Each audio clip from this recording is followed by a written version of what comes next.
जय श्री राम, जय श्री महाकाल आप सभी को।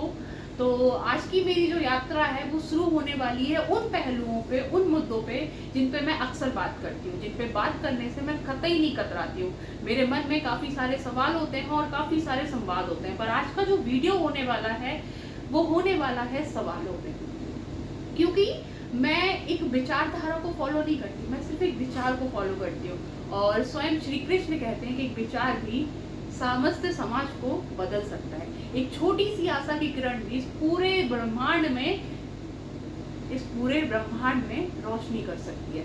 तो उसी की यात्रा में, क्योंकि मेरे मन में काफ़ी सारे पहलू रहते हैं, सामाजिक काफ़ी सारे मुद्दे रहते हैं, और उन मुद्दों पे मुझे चाहिए कि मैं बात करूं। और अगर मेरी बातें, मेरी आइडियोलॉजी, मेरी विचारधारा अगर समाज को समझ में आती है तो वो अपना समर्थन दे सकते हैं। तो इसी के साथ आज हम अपने सवालों का संवाद शुरू करते हैं मैम के साथ। तो इनके पास मेरे लिए कुछ बहुत सारे सवाल हैं जो ये मुझसे पूछेंगी, तो मैम आप पूछ सकते हैं। जय श्री राम। जय श्री राम, जय श्री महाकाल। सबसे पहले सनातन आखिर है क्या? क्या यह सिर्फ धर्म है या जीवन जीने का तरीका? मैम आप सनातन को पूछ रहे हैं कि सनातन, मैम सनातन प्रकृति है, सनातन मूल तत्व है, निर्णय है सनातन सब कुछ है। अब आप जानेंगे कि जीवन जीने का अधिकार सनातन मैम तब से है जब से इस ब्रह्मांड की रचना हुई है। सनातन केवल धर्म नहीं है, सनातन हमें सब सिखाता है।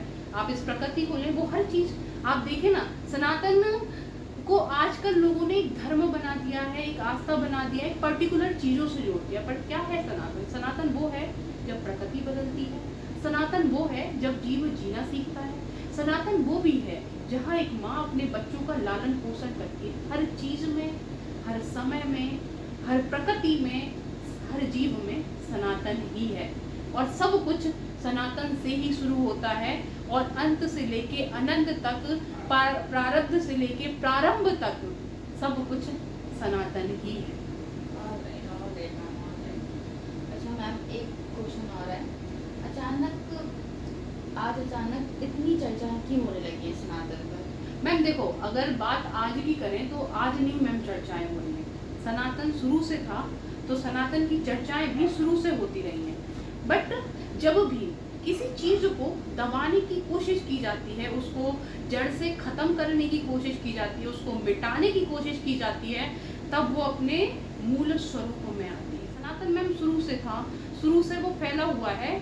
बट अभी क्या हो रहा है, समाज में कुछ ऐसे असामाजिक तत्व हो गए हैं जो चीजों को मतलब खत्म करना चाहते हैं, उन्हें मिटाना चाहते हैं, या उन्हें तब्दील करना चाहते हैं, या उन्हें बदलना चाहते हैं।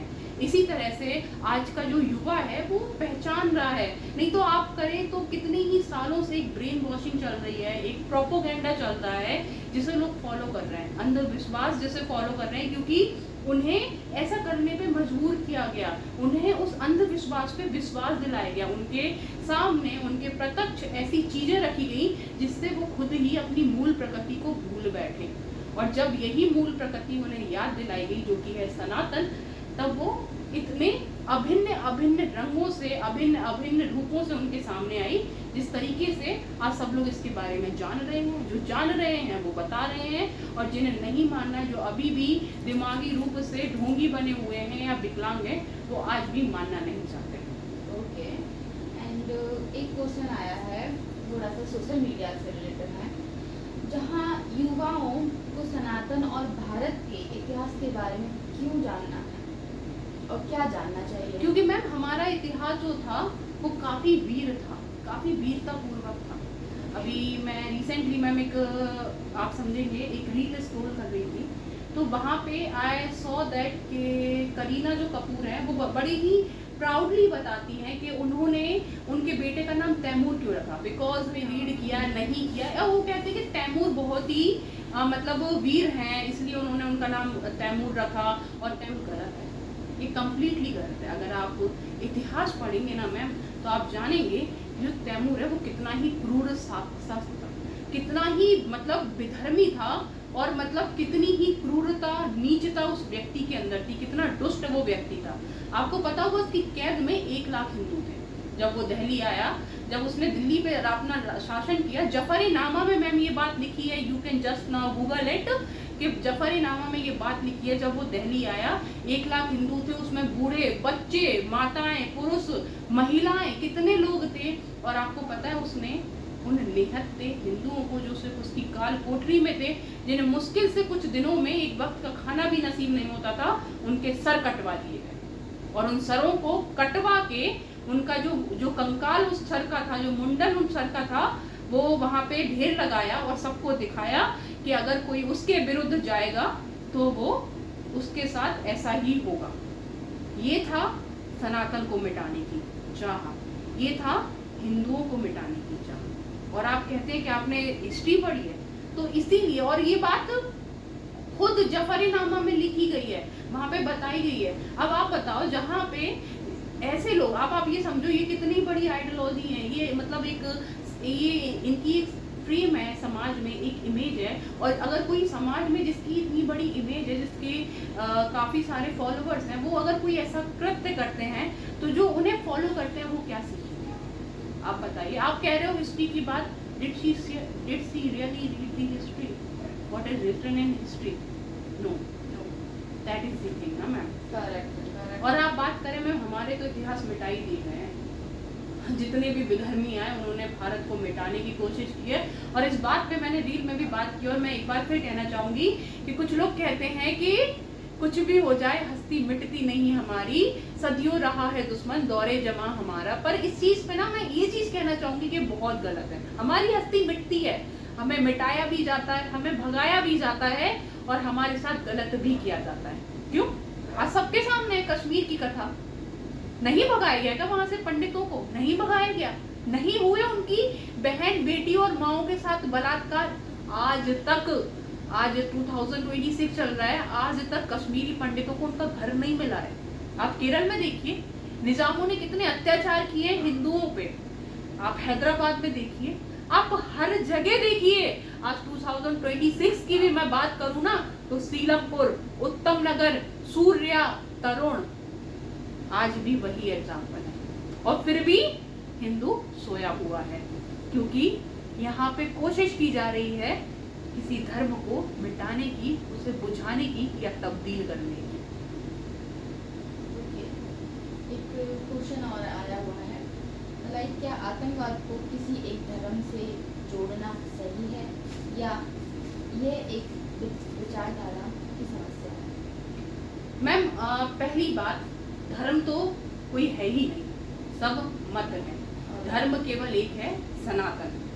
और किसी को मैं धर्म नहीं मानती, वो एक व्यक्ति के द्वारा चलाए गए मत है। मैं सुख सागर का अध्ययन करती हूँ, ये आप देख सकते हैं।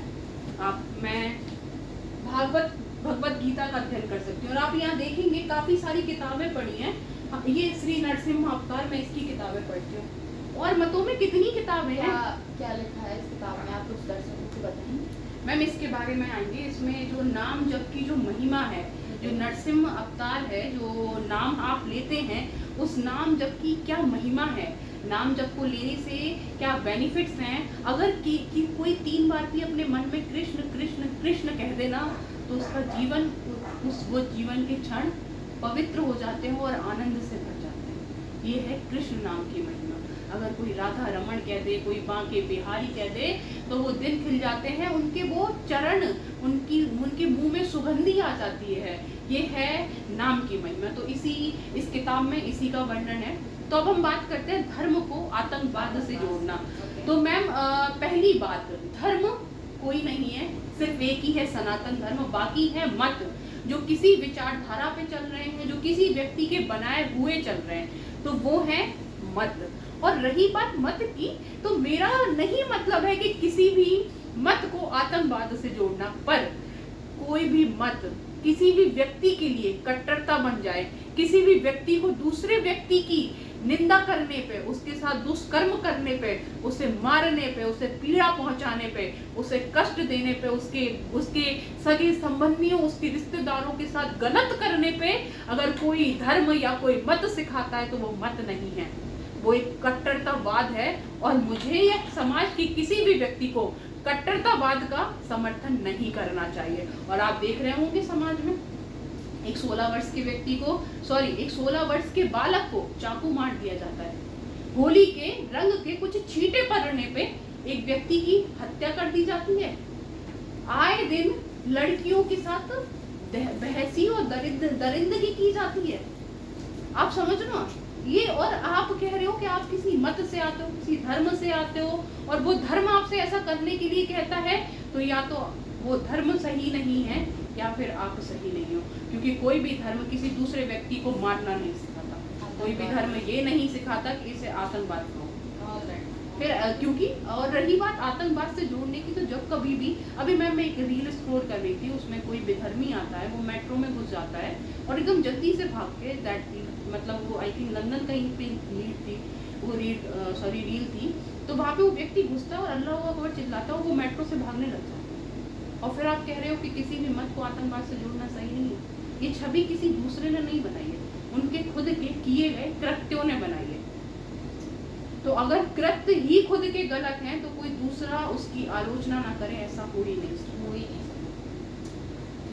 एक क्वेश्चन और आता हुआ दिखाई दे रहा है मुझे, जैसा लास्ट क्वेश्चन मैम, अगर आपको देश के युवाओं को एक संदेश देना है तो आप क्या करेंगे? देखिए, मैं देश के युवाओं से बस इतना कहना चाहता हूँ कि जाओ, क्योंकि अब बहुत कुछ हो चुका है और आगे बहुत कुछ होने वाला है। अगर हम आज भी नहीं जागेंगे, आज भी हम गहरी निद्रा में सोए रहेंगे, तो हमारे लिए भगवान नहीं आएंगे युद्ध लड़ने। जब लाखों करोड़ों लोगों की भीड़ आपके घर के सामने आती है, बांग्लादेश आपके सामने है, बंगाल के हालात आपके सामने हैं, कश्मीर आपके सामने है, तो आप उस वक्त क्या करेंगे? मेरा आप सभी से ये जवाबी वीडियो आप सभी देखेंगे, मुझे बस इस बात का जवाब दीजिए कि जब उतने लोगों की भीड़ आपके दरवाजे पे दस्तक देगी, तब आपका क्या उस टाइम पे आप क्या करोगे? क्या आपका उस टाइम पे प्रतिरूप होगा?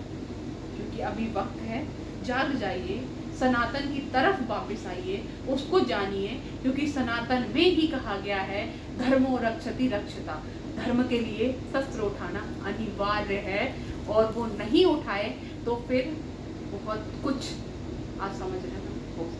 जय श्री राम, जय श्री महाकाल।